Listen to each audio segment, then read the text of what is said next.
इस नगर कीजे सब काजा, हृदय राखी कौशलपुर राजा। पहला दर्श। प्रविश नगर की जय सब काजा, हृदय राखी कौशलपुर राजा। प्रविश नगर की जय सब काजा, हृदय राखी कौशलपुर राजा। हम पहले दर्श की कल्पना करते हैं। 25 वर्ष पूर्व स्थान विश्रात घाट, खन्नौत नदी के किनारे बसा हुआ एक बिसरा हुआ या कह सकते हैं टूटा फूटा घाट, जिसका कोई देखभाल नहीं होती थी। अनेक तरह के गंदगी वहां पर रहती थी। जो नदी का जल था वो मटमैला था और भैंसे उसमें, जो आसपास के लोग चूंकि दूध का व्यापार करने वाले थे तो भैंसे उसमें नहाती थी। असामाजिक तत्वों का आना जाना उस विश्रात घाट पे रहता था। यहाँ तक कि दिन में भी उस घाट के आसपास से निकलना आदमी सुरक्षित नहीं महसूस करता था। और सबसे बड़ी बात कि अत्यंत खराब स्थिति, जीर्ण शीर्ण अवस्था में था और बीच में एक टापू सा बना हुआ था जिसमें भी असामाजिक तत्व जाते थे और जानवर नदी पार करके चले जाते थे। ये स्थिति 25 वर्ष पूर्व की थी। आज की स्थिति का मैं वर्णन करता हूँ। आज का दर्श वर्तमान समय सुंदर घाट, शानदार पत्थर लगे हुई सीढ़ियां, एक तरफ सुव्यवस्थित रेन बसेरा, दूसरी तरफ बच्चों का पढ़ने का पुस्तकालय एवं मल्टी स्टोरेज भव्य car parking, car scooter parking और रिवर फ्रंट, चारों ओर हरियाली। और जहां जो मिट्टी का टीला बीच में जो 2.25 एकड़ का था, उसमें मिट्टी के टीले के स्थान पर भव्य और दिव्य 104 फीट ऊंची विशाल भव्य और दिव्य हनुमान जी की विशाल प्रतिमा और उस प्रतिमा के नीचे गर्भगृह के अंदर सुंदर सा बड़ा सा शिवलिंग, नंदी शिव परिवार, हनुमान जी की प्रतिष्ठित मूर्ति, दिव्य मूर्ति, राम दरबार और गणेश जी का भव्य मूर्ति। और एक द्वार से, प्रथम द्वार से माँ दुर्गा मूर्ति और दूसरे द्वार से माँ सरस्वती माँ का दर्शन होता है। विशाल पूजा गृह और हर समय भक्ति संगीत से सुमधुर वातावरण, चारों ओर नदी का सुंदर नदी का बहाव, साफ जल और उसके बीच में जब आप हनुमान जी की चारों ओर परिक्रमा करते हैं तो न केवल शांति अनुभव होती है बल्कि आपको एक सकारात्मक ऊर्जा मिलती है, भक्ति भाव मिलता है। और इस भक्ति भाव से भरा हुआ, विस्तार लेता हुआ सुंदर घाट, गंदगी का कहीं नामो निशान नहीं। रात होते ही सुंदर लाइटों से, जगमग लाइटों से हनुमत धाम इस प्रकार नहाया हुआ होता है कि देखते ही बनता है। 25 वर्ष पूर्व जब कोई दिन में भी निकलना यहाँ से उचित नहीं समझता था, आज तड़के सुबह से लेकर देर रात तक भक्तों का, दर्शनार्थियों का और देखने वालों का तांता लगा रहता है। ये आमूल चूल परिवर्तन ऐसे ही नहीं आया, इसके लिए कठोर तप किया गया, कठोर तपस्या की गई और अगाध श्रद्धा, आस्था और विश्वास के कारण जो खन्नौत नदी के बीच में जो टापू था, उस स्थान पे बना हुआ भव्य दिव्य हनुमान जी की विशाल प्रतिमा और उसके चारों ओर हरियाली जो वातावरण उत्पन्न करती है, जो भक्ति का मार्ग खोलती है, जो भक्ति का भाव पैदा करती है, पावन स्थान बनाती है, उसके कारण ये केवल शाहजहांपुर का ही नहीं, उत्तर प्रदेश का ही नहीं, बल्कि पूरे देश के पर्यटन क्षेत्र में, धार्मिक पर्यटन क्षेत्र में मुख्य स्थान रखता है। दोस्तों, विश्रात घाट के बीचों बीच बने मिट्टी के टीले स्थान पर इस भव्य और दिव्य हनुमत धाम के संकल्प की अगर किसी को श्रेय भगवान के अतिरिक्त, ईश्वर की कृपा के अतिरिक्त जाता है तो वो है माननीय वित्त मंत्री श्री सुरेश कुमार खन्ना जी, जिन्होंने अपनी संकल्प शक्ति, अपनी अगाध श्रद्धा और अटूट लगाव और आस्था जो उनकी हनुमान जी के प्रति है, बालाजी के प्रति है, उसका ये परिणाम है कि आज शाहजहांपुर को एक भव्य दिव्य धाम मिला, जहां हजारों लोग जाकर अपनी आस्था प्रकट करते हैं और बालाजी भगवान से अपनी मनोकामना मांगते हैं। और ये कहावत है, ये सच्चाई है कि बालाजी भगवान, ये हनुमान जी भगवान, उनकी उस जो वो मांगते हैं उनको वो पूर्ण करते हैं। माननीय श्री सुरेश कुमार खन्ना जी की प्रेरणा और संकल्प शक्ति का ही परिणाम है कि इस घाट का न केवल दिशा बदली, न केवल दशा बदली, बल्कि शाहजहांपुर को, जैसा कि मैंने बताया, एक अनुपम अलौकिक उपहार, एक अलौकिक धाम मिला।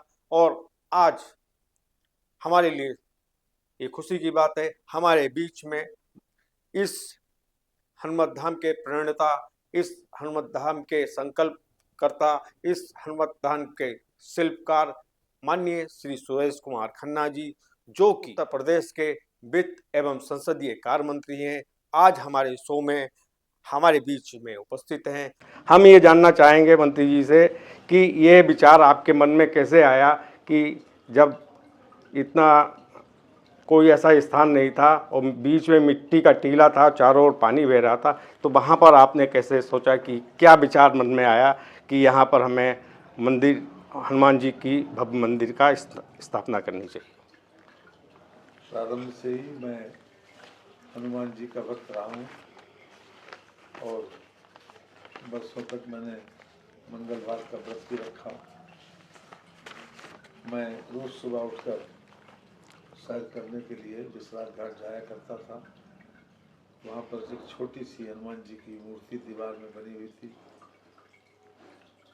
उसको देखकर ये प्रेरणा मिली कि यहाँ पर हनुमान जी का कोई भव्य स्थान होना चाहिए। वही विचार मन में पलता रहा और हमने फिर अपने साथियों से बात भी की, लेकिन हमारे सेकुलर स्टेट में मूर्ति के लिए सरकारी पैसे का इस्तेमाल नहीं हो सकता, इसलिए निजी सहयोग चाहिए था। इसलिए हमने अपने सहयोगियों से, साथियों से, अपने मित्रों से विचार विमर्श किया और उसके बाद जो सामने का जो स्थान था, मिट्टी का जो, जिसके ऊपर हर प्रकार से जानवर भी जाते थे, लोग वहाँ पर जाकर नशा करते थे,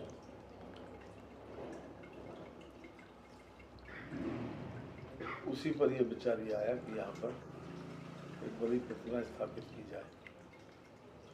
उस समय ये विनोद अग्रवाल जी और सुरेश सिंगल जी से खास तौर से चर्चा हुई। उस चर्चा के दौरान ही ये निर्णय किया गया यहाँ पर एक सबसे बड़ी हनुमान जी की प्रतिमा स्थापित की जाए। और मैंने बिरला कानन में दिल्ली में देख रखा था, वहाँ शंकर जी की विशाल प्रतिमा बनी। जिन लोगों ने बनाई थी उनकी तलाश की हमने। मैं खास तौर से दिल्ली और नोएडा गया, जहाँ पर जो माथुराम जी जो वीरेंद्र के गुरु थे, उनकी तलाश की। माथुराम जी तो मुझे नहीं मिले, लेकिन उनके चेले जो शंकर जी की मूर्ति जिन्होंने बनाई थी नोएडा में और बिरला कानन में दिल्ली में, उनसे मेरी मुलाकात हो गई। मैंने इस बात का जिक्र किया कि मैं अपने यहाँ हनुमान जी की बड़ी प्रतिमा बनवाना चाहता हूँ। वीरेंद्र जी एक क्वालिफाइड मूर्तिकार थे और वो लगातार मूर्तियों का ही काम करते थे। उनको मैंने शाहजहांपुर जाके स्थान दिखाया, फिर अपना मंतव्य स्पष्ट किया और उसके बाद ये प्रक्रिया शुरू हुई कि यहाँ पर अभी तक जो कहीं पर भी मूर्ति नहीं है, इस प्रकार की हनुमान जी की मूर्ति बनवाई जाए। अपने हिंदुस्तान में जितनी बड़ी मूर्तियाँ थी उसको मैं देखने गया। दिल्ली में, नॉर्दर्न इंडिया में, सदर्न इंडिया में, और ख़ास तौर से मैं राउरकेला गया। राउरकेला में भी 75 फीट की प्रतिमा हनुमान जी की स्थापित है। आसपास का एरिया उसका बहुत विकसित नहीं है, लेकिन ये कि समाचार पत्रों में अक्सर उसका जिक्र भी आता रहता था। तो जहाँ जहाँ पर पता चला कि मूर्ति बनी है, वहाँ पर मैं देखने भी गया और अंततः इस निष्कर्ष पर पहुँचा कि ये अच्छा स्थान बन सकता है।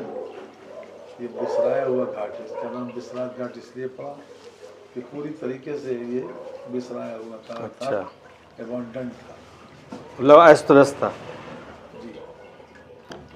और जब बेंदर से बात हो गई तो उन्होंने कहा था कि स्ट्रक्चरल डिज़ाइनर से इसकी डिज़ाइनिंग करवा दें, जितनी बड़ी आप बनवाना चाहें। हमने उनसे इच्छा व्यक्त की कि अभी तक जितनी मूर्ति कहीं पर भी न हो उतनी बड़ी ऊंचाई की मूर्ति बनाना है। यहीं से ये प्रक्रिया स्टार्ट हुई। 1 साल तक ये प्रक्रिया चलने के बाद मैं पर्यटन मंत्री बना और पर्यटन मंत्री के रूप में मैंने ये बिल्कुल मन निश्चय कर लिया कि निजी स्रोतों से, निजी सहयोग से ये प्रतिमा को स्थापित किया जाए। लोगों से इसमें सहयोग की अपेक्षा की। कोई कठिनाई नहीं है सब सहयोग किया भी, लेकिन चूंकि उस जो बीच में जो पैसेज बना हुआ था जिसके ऊपर मूर्ति स्थापित है, उस पर सामान जाने के लिए उस वक्त नाव का ही सहारा लेना पड़ता है, या फिर मेरे सामने ये विकल्प था कि हम उसमें बांसों का पुल बना दें, छोटा सा टेम्परेरी, ताकि सामान चला जाए। जब बांसों का पुल बनाया तो वो बह गया एक बार, दूसरी बार बनाया फिर भी बह गया जी, तीसरी बार बनाया फिर भी बह गया, विनोद जी ने बताया। चौथी बार बनाया फिर भी बह गया। तो मैंने अपने एक मित्र से जो डीएम के स्टेनो थे उनसे एक दिन जिक्र किया कि हमने कहा बहुत परेशान है कि हमारा पुल बार बार बह जाता है, हमारा सामान बजरी है, सीमेंट है, रेता है, गिट्टी है, वो उधर पहुंच नहीं पाती, मेरा काम रुका हुआ। 2 साल तक लगातार मैं इस बात का प्रयास करता रहा कि किसी तरीके से मुझे कोई ऐसा विकल्प मिल जाए जिसके माध्यम से हम अपना सामान उधर पहुंचा सकें। उन्होंने अपने एक मित्र वहाँ बरेली में टेलीफोन से बात की, तो उन्होंने कहा कि हम शाम को बताएंगे आप कि इस प्रकार की स्थिति क्यों हो रही है। उन्होंने अपने किसी हनुमान भक्त से बात की और इस नतीजे पर पहुँचे। उनकी सलाह ये थी कि हनुमान जी दास भाव से सेवा करते हैं। जहाँ राम का नाम न हो, जहाँ राम को आगे न रखा जाए, जहाँ भगवान श्री राम को किसी न किसी रूप में स्थापित न किया जाए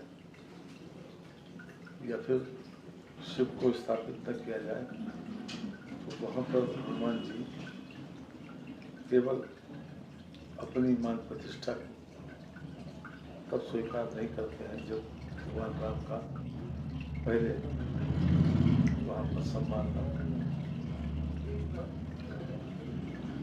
जैसे ही मुझको इस बात का भान हुआ, मुझे बताया गया, वैसे ही मैंने विश्रात पर ही एक छोटी सी हनुमान जी की मूर्ति के बगल में स्पेस था, जो पुराना हनुमान मंदिर है उसको, पुराना हनुमान मंदिर है जी, उसमें मैंने राम दरबार स्थापित किया और फिर वहीं पर इसी परिसर में अखंड रामायण का पाठ करवाया।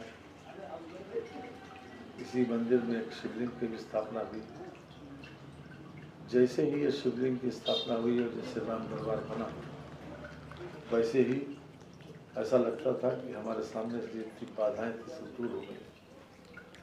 स्वाभाविक रूप से मैं मंदिर से एक दिन दर्शन करके प्रातःकाल ही वापस घर जा रहा था,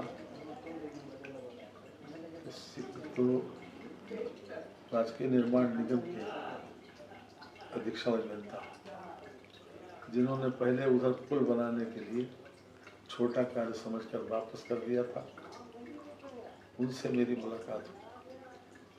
गेट पर ही मुलाकात हो गई। तो उन्होंने अब जब अपना परिचय दिया कि मैं अधीक्षण अभियंता राजकीय निर्माण निगम, तब मैंने उनसे कहा कि आपने मेरा एक प्रस्ताव मैंने भेजा था उधर जाने के लिए, पुल बनाने के लिए, आपने उसको छोटा काम समझ के मना कर दिया। तो उनका नहीं जैसे देखा उन्होंने बोर्ड के ऊपर तो सामने पिलर पे हनुमान धाम लिखा है, वैसे ही उन्होंने उसको वहीं पर सहमति दे दी और कि हम इसको आगे बढ़ा देंगे। मतलब जैसे ही कार्य हुआ वैसे ही सब काम सफल होने लगे। आप यकीन मानिए कि जैसे ही ये स्थिति बनी तो ऐसा लगता था कि जो गाड़ी हम खींचे से नहीं खींच पा रहे थे जी। तो उसके बाद ऐसा लगा उसमें बेरिंग लग गए, तो स्वतः अपने आप हम एक कदम आगे चलते थे और वो 2 कदम पीछे हमें धक्का देता। ईश्वरी कृपा है, मैंने हनुमान जी के कभी प्रत्यक्ष रूप से न तो दर्शन किए, लेकिन एक मन में भाव रहता है हमेशा कि कोई भी कष्ट होगा, कोई जब मेरे साथ ऐसी कोई घटना हो या मुझे उनके आशीर्वाद की आवश्यकता हो तो वो मेरे ऊपर छतरी लगाए खड़े रहते हैं, ऐसा मैं महसूस करता हूँ। ऐसा होता भी है सर। और उसके बाद जो गाड़ी बढ़ी, जो लोग थोड़ा बहुत भी सहयोग करने का मन बना रहे थे उन्होंने ज़्यादा सहयोग किया और फिर लगातार उसके ऊपर काम चलता रहा। 10 साल 2 महीने के अंतराल में ये प्रतिमा बनकर तैयार हुई, इसमें 21 फीट का फाउंडेशन, 21 फीट का। जो ये गुफा बनाने का सब विचार पहले से था या 42 सीढ़ियाँ हैं जी? ये तो पहले से था कि ऊपर किसके वो मूर्ति बनाएंगे कि जो पूरा सुना ये जाता है कि साहब ये 108 फीट बननी थी ऊंची, लेकिन 2 फीट गहराई कम रह गई, इसके कारण ये 104 फीट की ही बन पाई। नहीं, ऐसा नहीं है। जब उन्होंने हमसे ये कहा ये इसकी जितनी मोटी सरिया पड़नी थी जी जी। इसमें उसकी मोटाई कम हो गई, तो स्ट्रक्चरल डिजाइनर ने इसमें विशेष रूप से लिख के दिया था, लेकिन गलती से सरिया कम मोटी आई। पंकज गुप्ता जी थे इसके, तो उनका बहुत बड़ा सहयोग है। मिश्रा जी थे, गुप्ता जी थे, हाँ हाँ उनका नाम भी मैंने लिखा रखा है स्ट्रक्चरल डिजाइनर। जी जी। वो एक भूल थी, तो जब उन्होंने हमसे कहा कि इतना नहीं हो पाएगा तो हमने कहा जितना ज़्यादा से ज़्यादा हो उतना कर दें, तो अगर दूरी नहीं, वो कमी नहीं सुधर पा रही, तब ये फिर 104 फीट की मूर्ति का फाइनल हुआ और उसी दिशा में आगे बढ़ते रहे। वीरेंद्र जी जनपद झुंझुनू के पिलानी के रहने वाले थे, वो वहाँ से उन्होंने अपने 9 कारीगरों के साथ इसको बनवाया और बड़ी शिद्दत के साथ उन्होंने इसमें सहयोग किया।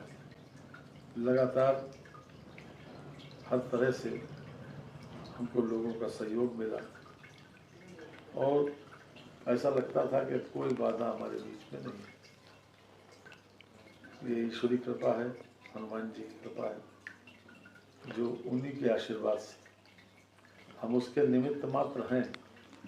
मेरा नाम तो ज़रूर लगा है, हम आगे चले हैं गोवा थे, लेकिन अगर हनुमान जी के ऊपर ईश्वरी कृपा या प्रकृति की अगर कृपा नहीं होती तो शायद ये काम नहीं हो पाता।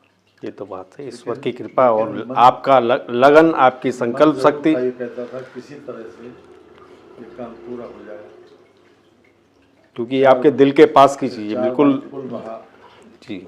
और मैं बहुत व्यथित था जी, और जैसे ही हमको ये कई बार तो हमने सुना कि आप वहाँ ध्यान रखते थे कि पुल ना बहे और इसके बारे में चिंता करते रहते, तो कई बार आप वहाँ पर बड़ी बारिश में भी पुल को रोकने के लिए प्रयास किया। जाते बराबर, ये सुना है हमने, लेकिन इकबाल जी ने बताया, विनोद भाई साहब ने बताया। जब उनका की कृपा हुई तभी वो मटेरियलाइज हुआ और इसमें फिर तमाम लोगों के सहयोग के बाद हमने इस कार्य को ईश्वरी कृपा की। ये शाहजहाँपुर के लिए एक बहुत बड़ी देन है कि शाहजहाँपुर का एक बड़ा पायस और तीर्थ स्थल जी, एक तीर्थ स्थल बना है। उत्तर प्रदेश के पर्यटन मैप के ऊपर है, नैमिषारण्य के सर्किट में, और दूर दूर से लोग आते हैं इसको देखने हाँ के लिए। बिल्कुल साहब, हम लोग भी गर्व से कहते हैं कि आइए हम हनुमान धाम दिखाते हैं आपको। तो वो अपने आप में एक बहुत बड़ा अचीवमेंट है, लेकिन सबके सहयोग से ही हुआ है। सुना ये भी है कि स्ट्रक्चरल डिजाइनर गुप्ता जी ने, जो पंकज गुप्ता जी ने, पहले आपसे 3 लाख रुपए मांगे, लेकिन बाद में आपकी श्रद्धा और संकल्प देखकर निःशुल्क करने के लिए तैयार हो गए। उन्होंने फिर इसमें पैसे भी दे दिए और उनका बहुत बड़ा सहयोग हमारे साथ है और वो हम आज भी याद करते हैं। और मैंने जो संक्षिप्त परिचय मूर्ति का वहाँ पर भी लिखा है जी, तो उसमें हमने उनका नाम भी लिखा है। वीरेंद्र जी भी बताते हैं कि आपसे जैसा प्यार मिलता था, जैसे घर जैसा प्यार मिलता था। और हमने उनसे पूछा कितना आपको मेहनताना मिला, बोला जितना हमने अपेक्षा की थी उससे कई गुना ज़्यादा मिल गया। कि इस हनुमान जी की ये भव्य मूर्ति बनाने के बाद उन्हें 1100 मूर्तियों का ऑर्डर मिल गया वहाँ पर राजस्थान में। 25 करोड़ हाँ, 25 करोड़ रुपए का ऑर्डर जो है उन्हें तुरंत मिल गया। ये बालाजी की उनके ऊपर कृपा हुई। जिसने उस मूर्ति में सहयोग किया वो सभी किसी न किसी रूप में उनके ऊपर आशीर्वाद रहा, भगवान हनुमान जी का, रामचंद्र जी का भी। और आज जो है हम समझते हैं कि उत्तर भारत का सबसे बड़ा स्थान है कि जिस पर जो आस्था का केंद्र बना है और हर तरह से ये पवित्र स्थान बन गया और लोग, हजारों लोग, लाखों लोग साल में इसको दर्शन करने आते हैं। मंगल और शनिवार को वहाँ बहुत भीड़ होती है। और ये सब कुछ मेरा नाम तो ज़रूर उसके साथ लगा है, लेकिन मुझे भी ऐसा लगता था कि मुझे पीछे से कोई ढके हुआ, पीछे से बनाने के लिए प्रेरित कर रहा।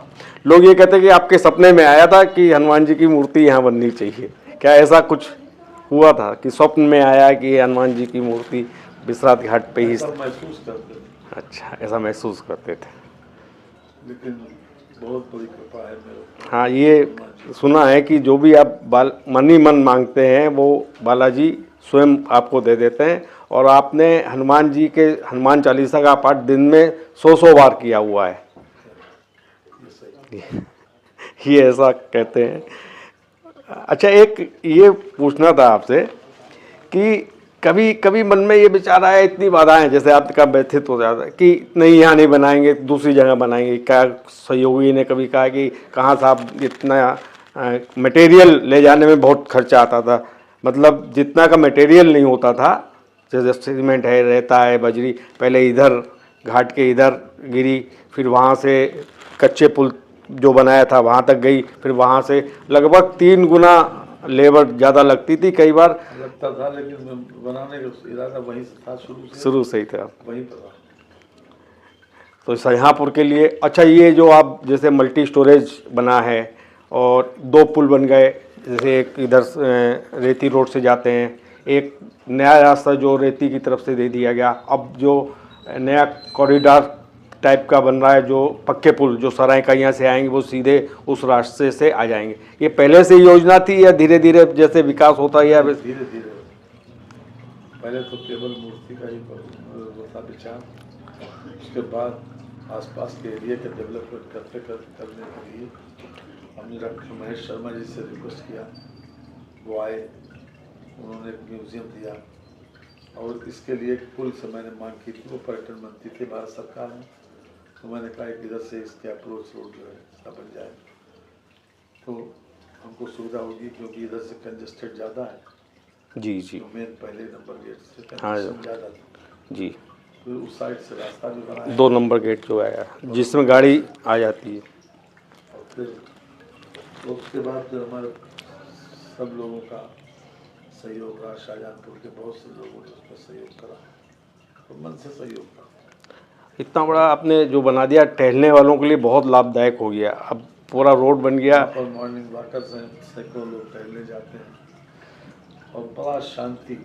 सबसे बड़ी बात यह है कि वहाँ पर एक बहुत पॉजिटिव एनर्जी है। पॉजिटिव एनर्जी से मेरा तात्पर्य है कि जहाँ पर जाकर लोगों को अच्छा लगे, लोग अपनी भावना को ठीक से व्यक्त नहीं कर पाते हैं।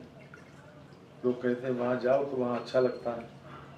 अच्छा लगने के पीछे केवल भाव यही है कि वहाँ पर पॉजिटिव एनर्जी है, लोगों को एक अनुभूति होती है अच्छेपन की, और आज वो लोग महसूस भी करते हैं और सैकड़ों लोग, हजारों लोग डेली विजिटर आते हैं। वहाँ के क्षेत्र का भी बहुत बड़ा विकास हुआ है। आपने जो आसपास के जो एरिया, locality हाँ, है, उन लोगों की व्यापार में छोटे मोटे दुकानदार हैं, वो भी जिनकी बिक्री महीने में 1000 रुपये की नहीं होती थी, रोज अब 1000-2000 रुपये रोज की हम बिक्री है। जो प्रसाद बेचने वाले हैं, बैठे रहते हैं, उनका भी प्रसाद वाले, फूल वाले, और पूरी लाइन जो भी अप्रोच रोड है, चाहे वो बंका घाट से है जी जी और चाहे वो छह कुएं से है या फिर वजीरगंज से है, तो जिन तीनों चारों तरफ से जो अप्रोच रोड है, उस पर भी जितने लोग हैं उन सबका व्यापार फल फूल रहा है। तो ये धार्मिक केंद्र ने अलौकिक सैकड़ों हजारों लोगों का भला किया है और मन से तो एक आस्था का केंद्र बन गया। बहुत अच्छा है। अब थोड़ा सा मैं ये पूछना चाहता हूँ कि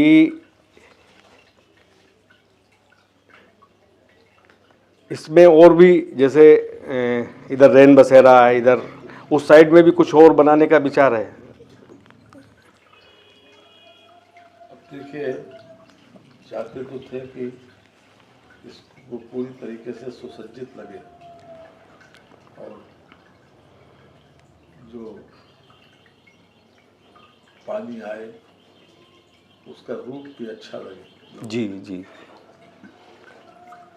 उसको एक तरीके से ब्यूटीफाई करने का ही प्लान है, क्योंकि वहाँ पर ज़्यादा जगह नहीं है जिसका एक्सपेंशन हो सके, लेकिन कुल मिलाकर वो एक आस्था का केंद्र है और हजारों लोगों का एक ऐसा स्थान बन गया। शुरू में सब जब लोग जो भैंसे नहलाने जाते थे, उन लोकल कुछ विरोध तो हुआ होगा शुरू में? शुरू में लोग कहते थे, तो हम कहते थे तो अपना उधर आगे हट के बनवाओ, पंचवटी है वहाँ अपने जानवर ले जाओ। लेकिन ये कि कई लोगों ने, उन लोगों ने कि जो लोग किसी न किसी रूप में शुरू में ये लगता था उनको कि वो हमारा नुकसान होगा, वो भी लोगों ने भी सहयोग किया और मैं समझता हूँ, मैं सबका आभार व्यक्त करता हूँ, सबके प्रति कृतज्ञता ज्ञापित करता हूँ, तो उनके सहयोग से हम यहाँ तक पहुँचे।